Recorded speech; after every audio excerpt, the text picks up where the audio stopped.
చేసి దానికి జీవమును ఊది ఒక మానవుని తయారు చేశాడు. ఆ మానవుని పేరు మీ అందరికీ తెలుసు, ఆది నరుడైన ఆదాము. ప్రియమైన నా సహోదరుడా, నా ప్రియమైన నా సహోదరి, దేవుడు మనతో మాట్లాడడానికి ఒక నరుణ్ణి ఏర్పాటు చేసుకున్నాడు. తానికి సాటి అనే సహాయాన్ని ఉంచేందుకు తన ప్రకట ఎముకలో నుంచి ఒక ఎముకను తీసి ఒక స్త్రీనిగాను తను తయారు చేశాడు. దేవుడు వారికి సెలవించిన మాట ఏంటో తెలుసా? మీరు ఫలించండి, అభివృద్ధి పొందండి. దేవుని మాటను ధిక్కరించారు, దేవుని ఆజ్ఞను ధిక్కరించారు. దేవుడు ఏదైతే చేయొద్దని ఆజ్ఞాపించాడో అదే చేయడం ప్రారంభించారు. పాపాన్ని కొని తెచ్చుకున్నారు, శాపాన్ని కొని తెచ్చుకున్నారు. దేవుని ఉగ్రతను వారు రుచి చూశారు. ఆ యొక్క ఏదైనా ప్రాంతం నుంచి దేవుడు తరిమి వేశారు. లోకంలో పాపంతో నిండుకున్నప్పుడు, సర్వ ప్రజలు పాపంతో నిండుకున్నప్పుడు వేదములలో ఒక వేదము ఘోషిస్తుంది, సర్వ పాపం పరిహారార్థం రక్త ప్రోక్షణం అవశ్యం, తద్రక్తం పరమాత్మేన పుణ్యదాన బలియాగం. సర్వ ప్రజల పాప విముక్తి కోసం దేవుడే ఒక కన్యక గర్భాన భూలోకంలో జన్మించి తన యొక్క రక్తాన్ని చిందించి ఆ రక్తం ద్వారా పాపములను కడిగి పరలోకానికి తీసుకెళ్లాలనే ఆ యొక్క శ్లోకం యొక్క అర్థం. నా ప్రియమైన సహోదరుడా, నా ప్రియమైన సహోదరి, మీ అందరికీ తెలుసు. మరలా ప్రభు ప్రేరణను బట్టి నేను మీతో ఈ మాటలను పంచుకుంటున్నాను. 2000 సంవత్సరముల కిందట దేవాది దేవుడైన యేసుక్రీస్తు తన ధవలవర్ణ సింహాసనమును విడిచిపెట్టి, తన యొక్క భోగభాగ్యములను విడిచిపెట్టి, ఆ యొక్క సింహాసనము ఆ మహోన్నతుడైన దేవునితో సమానంగా ఉంచుకున్నట్టు కూడా భాగ్యమని ఎంచుకొని అటువంటి దానిని కూడా అల్పమాత్రమైన మన కొరకు త్రోసివేసి మనలో ప్రేమించి ఈ భూలోకంలో 2000 సంవత్సరముల కింద ఒక మానవునిగా జన్మించారు. అంతేకాదు, ఆయన 33.5 సంవత్సరాలు ఈ భూమి మీద ఆయన బ్రతికారు. బ్రతికినప్పుడు అనేకమైన అద్భుత కార్యాలు చేశారు, అనేకమైన ఆశ్చర్య కార్యాలు చేశారు. కుంటి వారికి చూపును అనుగ్రహించారు, కుంటి వారికి కాళ్ళను అనుగ్రహించారు. అంతేకాదు, ప్రకృతిని సైతం శాసించగలిగిన శక్తి కలిగిన దేవుడు మన దేవుడు. ఒకరోజు యేసయ్య తన శిష్య బృందంతో ప్రయాణం చేస్తున్నప్పుడు, ఆ యొక్క పడవలో, ఆ యొక్క దోణిలో ప్రయాణం చేస్తున్నప్పుడు ఒక సునామీ, ఒక సుడిగుండము ఆయన అటాక్ చేయడానికి ప్రయత్నం చేసింది. శిష్యులందరూ ఆయన వేడుకుంటున్నారు, బోధకుడా మేము నశించిపోతున్నామని. యేసయ్య వెంటనే లేచి, ఆయనకు సృష్టి మీద అధికారం కలిగిన దేవుడు. ఎందుకంటే బైబిల్ గ్రంథంలో మనకు సెలవిస్తుంది, బైబిల్ గ్రంథం ఈ విధంగా సెలవిస్తుంది, భూమి కలుగునుగా కానీ దేవుడు సెలవిస్తే భూమి కలిగింది, ఆకాశమా కలుగునుగా కంటే ఆకాశం కలిగింది. ఆయన మాటలో అంత శక్తి ఉంది. ఆ యొక్క సృష్టి బృందంతో ప్రయాణిస్తున్న దేవుడు యేసయ్య తన ఎప్పుడైతే శిష్యులు ఆ విధంగా యేసు ప్రభును చూసి ప్రాధేయపడ్డారో, ఆయన చేసింది ఏంటో తెలుసా? గాలిని చూసి ఆయన గద్దించారు. గాలి ఊరకుండము అని ఆయన పలికిన వెంటనే ఆ యొక్క సునామీ, ఆ యొక్క సుడిగుండం, ఆ యొక్క గాలి తుఫాను నిర్మలమైపోయినట్లు మనం బైబిల్ గ్రంథంలో చూస్తున్నాం. అంతేకాదు, నా ప్రియమైన సహోదరుడా, ఆయన 33.5 సంవత్సరాలు భూలోకంలో జన్మించి జీవించి అనేకమైన ఆశ్చర్య కార్యాలు చేసి నీ కోసము, నా కోసము, సర్వ ప్రజల పాప విమోచనకై ఆ యొక్క గొల్గొతా అనబడిన కొండపై నిలువున అది పాదం మొదలుకొని నడినెత్తి వరకు రక్తము ధారలో ధారగా ప్రవహించడం మనం చూస్తున్నాం. అది ఎవరి కోసమో తెలుసా? నీవు చేసిన పాపం నుంచి, నేను చేసిన పాపం గురించి ఆయన చిందించబడవలసి వచ్చింది, ఆయన రక్తము కార్చవలసి వచ్చింది. ఆ పుణ్యాత్ముడు రక్తము కారిస్తేనే గాని ఈ యొక్క పాపములకు విడుదల లేదు, నీ శాపములకు, నా శాపములకు విడుదల లేదు. యేసు ప్రభువారు 2000 సంవత్సరముల కిందట ఆ యొక్క గొల్గొతా అనబడిన ఆ కొండపై అడ్డకు ఎక్కువ నిలువుగా ఇటు మధ్యన వేలాడుతూ నీ పాపములను ఆయనలోనికి తీసుకొని ఆయన పరిశుద్ధత నీకు అనుగ్రహించిన దేవుడు నా ప్రభు ఆయన ధవలవర్ణుడండి, ఆయన రక్తవర్ణుడండి. 10,000 మంది పురుషులలో ఆయన గుర్తించవచ్చును. అంత సుందరుడు నా ప్రభు అయిన యేసు. అటువంటి ప్రభు అయిన యేసుని మీ నోటితో కొద్దిసేపు ఆయన స్తుతించగలరా? ఆయన కొనియాడగలరా? ప్రభు ఆయన ఎంత గొప్ప దేవుడవు, నా కోసం నీ ప్రాణమున త్యాగం చేసిన దేవుడవు, నా కోసం నీ ప్రాణం పెట్టిన దేవుడవు. ప్రభు నీ ప్రాణం పెట్టకపోతే నేను ఈ పరిస్థితిలో ఉండేవాడిని కాదు. నా పాపం నుంచి విడుదల నాకు ఉండేది కాదు, నా శాపం నుంచి విడుదల నాకు ఉండేది కాదు. ఈ రక్తం ద్వారా నిన్ను ఆశ్రయిస్తున్నాను ప్రభు. నన్ను శుద్ధినిగా చేయండి, నన్ను పవిత్రపరచండి, నన్ను నా బ్రతుకును మార్చండి, నా క్రియలను మార్చండి అని ఆయన వేడుకున్నట్లయితే ఆయన శక్తిమంతుడు, ఆయన నీతిమంతుడు, ఆయన పరిశుద్ధుడు కనుక నిన్ను పరిశుద్ధత్వానికి ఆయన నడిపించడానికి శక్తి కలిగిన దేవుడు కనుక నువ్వు నోరు విప్పి ఆయన స్థుతించినట్లయితే నీ యొక్క స్థుతులనే సింహాసనం మీద ఆయన ఆశీనుడు కావాలని ఇష్టపడుతున్న దేవుడు. స్థుతించు ప్రభుని, కొనియాడు ప్రభుని. యేసయ్యా నీ నామమునకు మహిమ కలుగును గాక. నువ్వు ఎంతో గొప్ప దేవుడవు, ఎంతో మహిమ కలిగిన దేవుడవు ప్రభు. నా కోసం నీ ప్రాణం పెట్టిన దేవుడవు తండ్రి. నీ నామమునకు మహిమ కలుగును గాక. Thank you Jesus.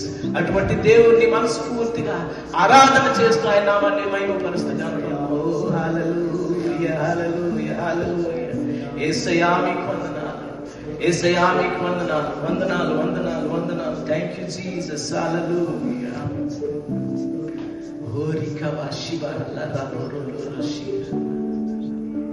Thank you Jesus. ధవలవర్ణుడా, రత్నవర్ణుడా, 10,000లలో నా సుందరుడా.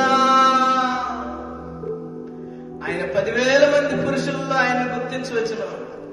ఆయన అంత సుందరుడైన దేవుడు అండి, అంత మహిమ కలిగిన దేవుడు. ఆ మహిమను ఆ యొక్క అమరత్వాన్ని మన కోసం త్యాగం చేసిన దేవుడు మన దేవుడు. ఆయన కోసం నువ్వు నోరు విప్పి పాడి ఆయన స్థుతించగలవా? నా ప్రియమైన సహోదరి, నా ప్రియమైన సహోదరుడా, నువ్వు స్థుతించగలిగితే నాతో కలిసి ప్రభు నామాన్ని మహిమపరుస్తూ ఈ పాట పాడి ఆయన నామాన్ని ఆరాధన చేద్దాం. హల్లెలూయా హల్లెలూయా హల్లెలూయా. అభిషేకం నా తలపైన, ఆత్మ అయిన యేసు నాలోన. అభిషేకం నా తలపైన, ఆత్మ అయిన యేసు నాలోన. ఆరాధన నీకైన యేసు రాజా, ఆరాధన నీకైన యేసు రాజా, ఆరాధన నీకైన యేసు రాజా, ఆరాధన నీకైన యేసు రాజా.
10,000లోన సుందరుడా. నిత్యము కెరూబులు శరాపులచే కోటాను కోట్ల భక్తులచే గాన ప్రతిగానములతో పరిశుద్ధుడు పరిశుద్ధుడు పరిశుద్ధుడు అని కొనియాడబడుతున్న దేవుడు. ఆయన ధవలవర్ణుడు, ఆయన రత్నవర్ణుడు, ఆయన 10,000 మంది పురుషులలో అతి సుందరుడైన దేవుడు మన దేవుడు. ఆ యొక్క దేవుడే నిన్ను నన్ను పరలోకమునకు చేర్చగలడు. అందుకే ఆయన మాట సెలవిస్తున్నాడు, నేనే మార్గమును, నేనే సత్యమును, నేనే జీవమును, నా ద్వారానే పరలోకానికి చేరగలరని. పరలోకమునకు చేరాలంటే యేసు ఒక్కటే మార్గము. ఆయన ద్వారా మాత్రమే పరలోకమునకు మనం చేరగలము. ఏ పురుషుడి వల్ల, ఏ దేవత వల్ల, ఏ దేవుడి వల్ల సాధ్యము